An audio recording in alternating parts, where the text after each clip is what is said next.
Welcome to Best Life University. I'm Dr. Lynn Brown, a counselor and educator.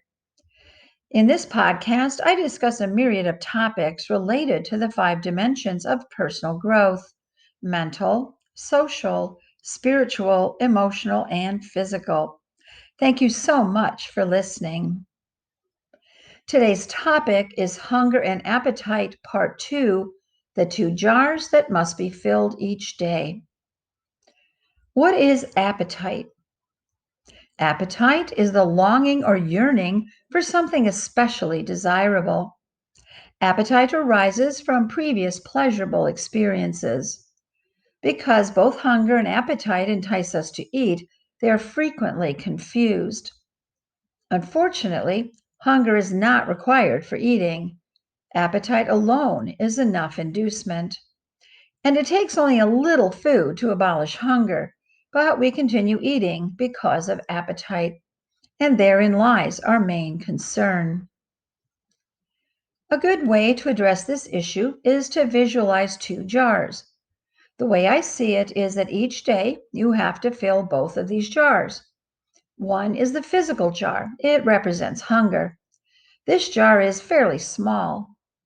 The second jar is the emotional jar. It represents appetite. This jar is almost always larger than the physical jar.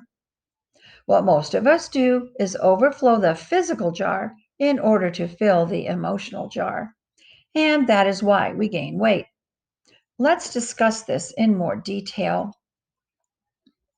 Unless you, for some reason, have no access to food, there is no problem filling the physical jar.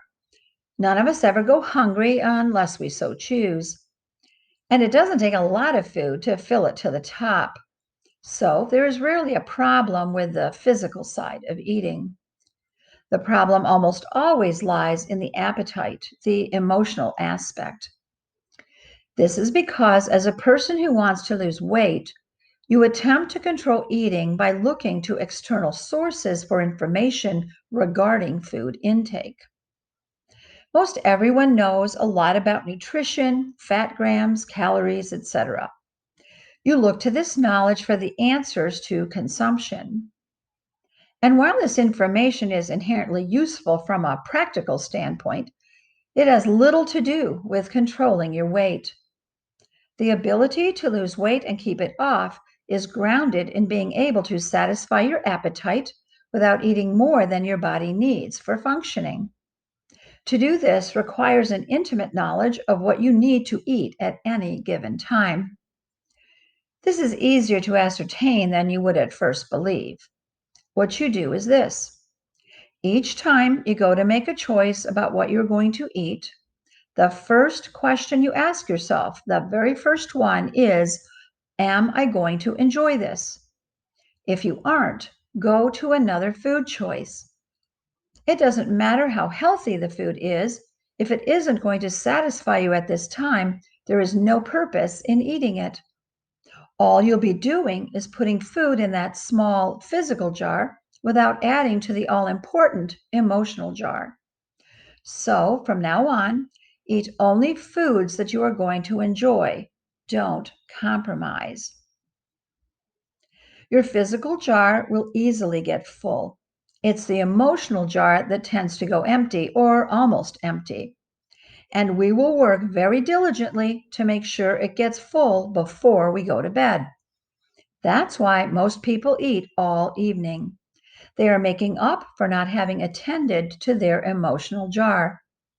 They were good all day, having deprived themselves of the foods that truly satisfy, and are now being bad because of having to make up for lost time and lost eating experiences. Most binging and overeating are the result of deprivation of one sort or another. And eating foods that are of no interest to you or just aren't satisfying at the time is a primary source of deprivation. When the issue of quality of the eating experience has been taken care of, in other words, when you are eating just what you want to be eating when you want to be eating it, quantity becomes a moot point. You don't overeat when you are in the habit of getting what you want when you want it. There is no need, no drive to overindulge when you can eat that particular food whenever you choose. This may seem bizarre right now, but it is true. Overeating of food occurs primarily when you have gone too long without eating it, when you have deprived yourself of it and then must make up for the lost time. So, from now on, always ask yourself, am I going to enjoy this? If you aren't, pick another food and ask yourself the same question about it. Do this until you can answer, yes, this is what I want to be eating at this time. This is the best way to fill the emotional jar to meet your appetite needs. Be sure to visit our home at bestlife21.org. Thanks. Copyright 2021, Lynn Baranius Brown.